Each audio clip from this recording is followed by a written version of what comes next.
Assalamualaikum warahmatullahi wabarakatuh. Selamat pagi anak-anak. Bagaimana kabarnya kalian hari ini? Semoga kalian dalam keadaan sehat walafiat. Hari ini Ibu akan melanjutkan materi berikutnya dan sekaligus materi terakhir di bab bilangan. Anak-anak, hari ini kita akan belajar tentang bilangan berpangkat bulat positif, KPK, dan FPB. Materi ini sudah kalian dapatkan saat kalian di SD. Namun, materi ini akan kita pelajari lebih dalam lagi. Mengenal bilangan berpangkat bulat positif. Berikut adalah contoh konsep bilangan bulat positif. Kalian perhatikan di sini ada A dipangkatkan N, maka hasilnya adalah A ini dikalikan sebanyak N kali. Di sini ada contoh 2 dipangkatkan 3, bisa kalian baca dengan 2 pangkat 3, artinya 2 dikali 2 dikali 2 sebanyak 3 kali, maka hasilnya adalah 8. Yang kedua, 10 pangkat 4, dibaca 10 pangkat 4, artinya 10 dikali 10 dikali 10 sebanyak 4 kali. Hasilnya adalah 10.000. Yang ketiga, di sini ada 100.000. Kalau diubah menjadi bilangan pangkat, berarti kebalikannya. 10 dikali 10 sebanyak berapa kali nolnya? Karena di 100.000 nolnya 5, berarti 10 pangkat 5. Paham ya? Menyatakan bilangan desimal menjadi bilangan berpangkat.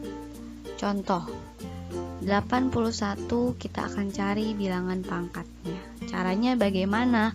Membagi bilangan tersebut secara berulang dengan bilangan prima. Ingat kan bilangan prima itu apa? Bilangan prima itu bilangan yang habis dibagi dengan dirinya sendiri dan 1, yaitu 2, 3, 5, 7, 11, dan seterusnya sampai kalian mendapatkan hasilnya sama dengan 1. Kita jawab 81 dibagi 3 yaitu hasilnya 27. 27 dibagi 3 lagi hasilnya 9, dibagi 3 lagi hasilnya 3, 3 dibagi 3 lagi hasilnya 1. Berapa kali? Angka pembaginya berarti berapa? Angka pembaginya yaitu 3, dan diulang sebanyak berapa kali? Kita hitung dari atas, 1, 2, 3, 4. Jadi A nya sama dengan 3 dan N nya sama dengan 4, sehingga 81 sama dengan 3 pangkat 4. Kita lanjut. Contoh yang kedua. Di sini ada soal 125 sama dengan A pangkat N. Ingat, kita harus membagi dengan bilangan prima.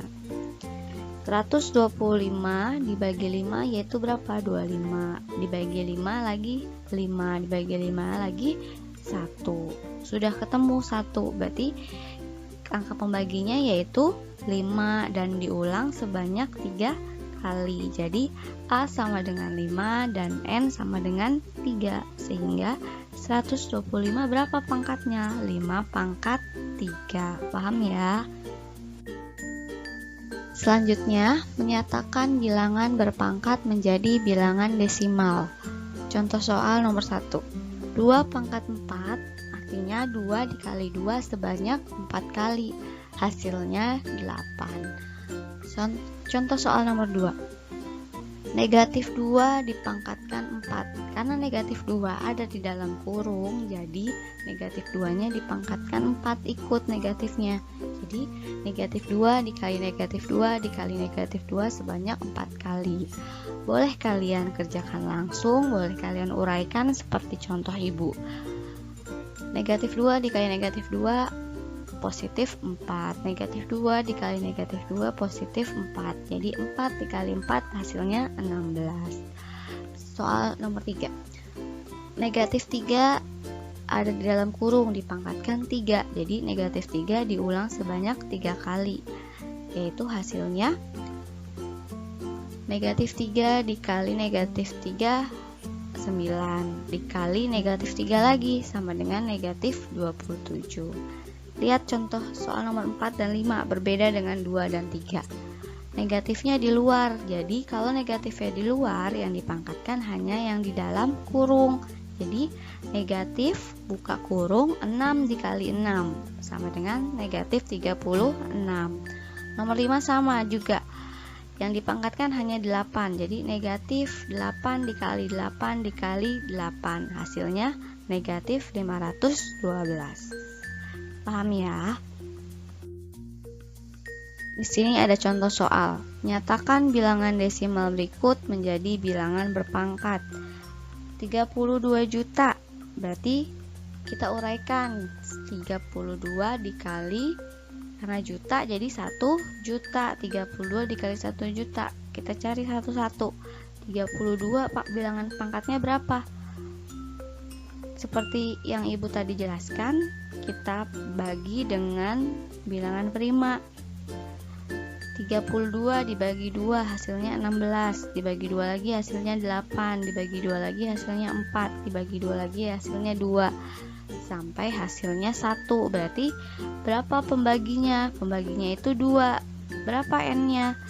2-nya itu sebanyak berapa kali? 5 kali. Jadi hasilnya 2 pangkat 5. Sedangkan bilangan pangkat dari 1 juta yaitu 10 pangkat 0-nya berapa? 6. Jadi 32 juta sama dengan 32 dikali 1 juta, atau kalian boleh langsung tulis 2 pangkat 5 dikali 10 pangkat 6. Kita lanjut ya.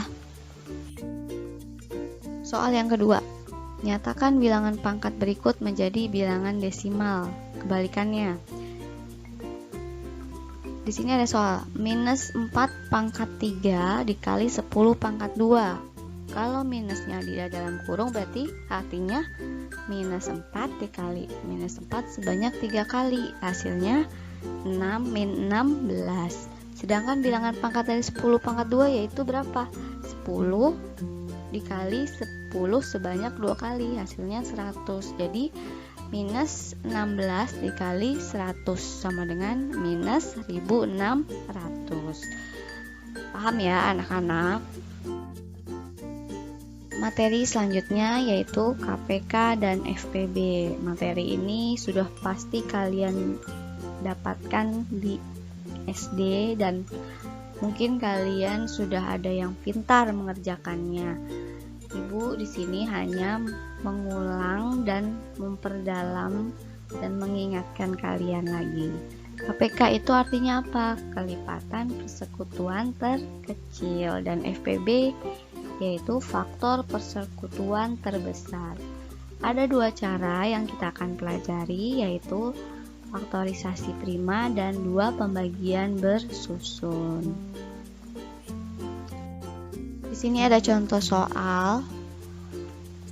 Tentukan KPK dan FPB dari 20, 24, dan 72 dengan cara faktorisasi prima dan pembagian bersusun.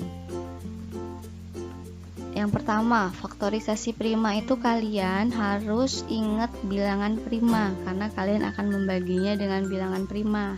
Tadi sudah Ibu jelaskan, di sini Ibu tuliskan kembali. Yang pertama 20 dibagi 2 hasilnya berapa? 10 dibagi 2 hasilnya 5. Sudah ya. Sekarang yang 24 dibagi 2 hasilnya 12 dibagi 2 hasilnya 6 dibagi 2 hasilnya 3. 72 dibagi 2 hasilnya 36 dibagi 2 hasilnya 18 dibagi 2 hasilnya 9. Dan 9 karena tidak bisa dibagi 2, kita maju ke 3. Berarti 9 dibagi 3, hasilnya 3. Jadi 20 sama dengan berapa? Karena 2-nya ada 2, jadi kita tulis 2 pangkat 2 dikali 5. Yang 24, 2-nya ada berapa? 1, 2, 3. Jadi 2 pangkat 3 dikali 3. 72, 2-nya ada berapa? 1, 2, 3. Jadi 2 pangkat 3 dikali 3-nya ada 2. Jadi 3 pangkat 2. Bagaimana cara mencari KPK-nya? Caranya, KPK itu kan artinya kelipatan persekutuan terkecil, tapi kita cari yang pangkat terbesar, tapi perkaliannya seluruh faktor. Di sini ada perkaliannya adanya 2, 3, 5. Jadi 2 dikali 3 kali 5.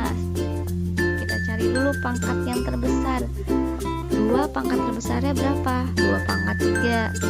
3 terbesarnya berapa pangkatnya? 3 pangkat 2 dan 5. Jadi hasilnya 2 pangkat 3 dikali 3 pangkat 2 dikali 5, hasilnya 8 dikali 9 dikali 5, hasilnya 360. Sedangkan kita cari FPB, caranya gimana? FPB singkatannya apa? Faktor persekutuan terbesar, tapi kebalikannya, kita cari pangkat yang terkecil. Pangkat yang terkecil yaitu berapa? 2 pangkat 2, hasilnya 4. Paham ya? Kita lanjut ya.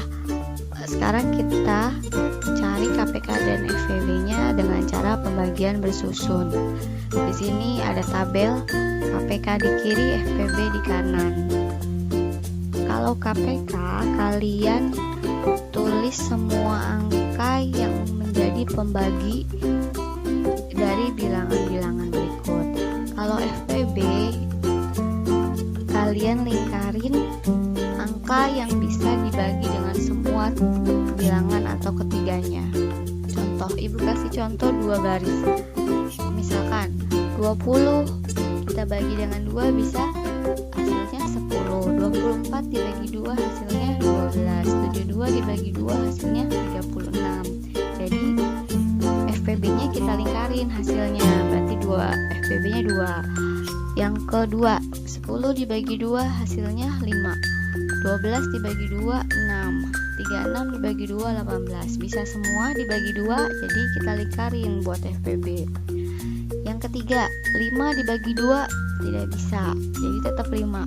6 dibagi 2 3. 18 dibagi 2 9. Karena ada satu yang tidak bisa, jadi FPB-nya tidak dicoret atau tidak dilingkarin. Kalau di sini ibu diwarnain warna merah, dan seterusnya sampai kalian menemukan angka 1, habis sampai dengan 1. Kita tulis hasilnya. KPK itu hasilnya semuanya 2, 2, 2 sebanyak 3 kali, 3 sebanyak 2 kali, dan 5. Itu hasil dari KPK. Kalau FPB yang mana? FPB yang bisa dibagi dengan ketiganya, yang sudah kalian lingkarin atau kalian gariskan. Paham ya anak-anak? Yang terakhir, soal cerita KPK dan FPB. Di sini ibu kasih tahu kata kunci soal cerita itu kapan FPB, kapan KPK. FPB itu ada nih banyak, ada kata kunci paling banyak, sebanyak-banyaknya, sama banyak, jumlah yang sama, jenis yang sama, sama rata. Jadi kalau kalian ketemu dengan kata-kata itu, langsung kalian cari dengan cara FPB. Bagaimana dengan KPK? Kalau KPK, kata kuncinya itu setiap titik-titik sekali, bersama-sama, bersamaan, atau bersama lagi. Atau ibu bisa bilang KPK itu tentang waktu. Jangan lupa dihafalkan ya. Contoh soal cerita yaitu nomor 1. Rogi mengunjungi perpustakaan setiap 6 hari sekali, Dimas setiap 4 hari sekali, sedangkan Rangga setiap 8 hari sekali. Jika pada tanggal 28 Januari mereka mengunjungi perpustakaan bersama-sama, maka pada tanggal berapakah mereka akan mengunjungi perpustakaan secara bersama-sama lagi? Jadi dari soal pertama ada kata kunci setiap titik-titik sekali. Jadi kalian langsung bisa menyelesaikan masalahnya dengan cara mencari KPK-nya terlebih dahulu. Didapatkan KPK dari 6, 4, 8 adalah 2 pangkat 3 dikali 3, yaitu 8 dikali 3 sama dengan 24. Selanjutnya, karena diketahui pada tanggal 28 Januari mereka mengunjungi perpustakaan bersama, jadi jumlah tanggal pada bulan Januari adalah 31. Jadi kalian hitung 28 ke tanggal 31 itu berlangsung 3 hari. Kemudian kalian kurangkan KPK yang sudah kalian dapatkan tadi dengan selisih tanggal dari 28 ke 31. Jadi 24 dikurang 3 sama dengan 21. Rogu, Dimas, dan Rangga bertemu kembali di tanggal 21 Februari. Contoh soal yang kedua yaitu Ibu Rogu memiliki 96 buah rambutan, 48 buah jeruk, dan 72 buah manggis. Buah-buahan tersebut akan dibagi secara rata kepada teman-teman Rogu. Berapa banyak anak yang mendapatkan buah-buahan tersebut secara rata? Berapa jumlah masing-masing buah yang harus dibagikan kepada anak tersebut? Di sini permasalahan yang kedua ada kata dibagikan secara rata atau sama banyak. Jadi kalian langsung bisa menghitung dengan mencari FPB. Diperoleh FPB yaitu 96, 48, dan 72 adalah 2 pangkat 3 dikali 3, yaitu hasilnya 24. Karena yang ditanya berapa banyak buah pada masing-masing, jadi kita cari satu-satu. Dari buah rambutan jumlahnya 96 dibagi dengan 24 hasilnya 4. Buah jeruk 48 dibagi 24 hasilnya 2. Buah manggis 72 dibagi 24 sama dengan 3. Jadi masing-masing anak mendapatkan rambutan sebanyak 4 buah, buah jeruk sebanyak 2, dan manggis sebanyak 3. Sekian materi hari ini, semoga kalian dapat memahami dengan baik dan kalian bisa kerjakan soalnya dengan benar dan tepat. Wassalamualaikum warahmatullahi wabarakatuh.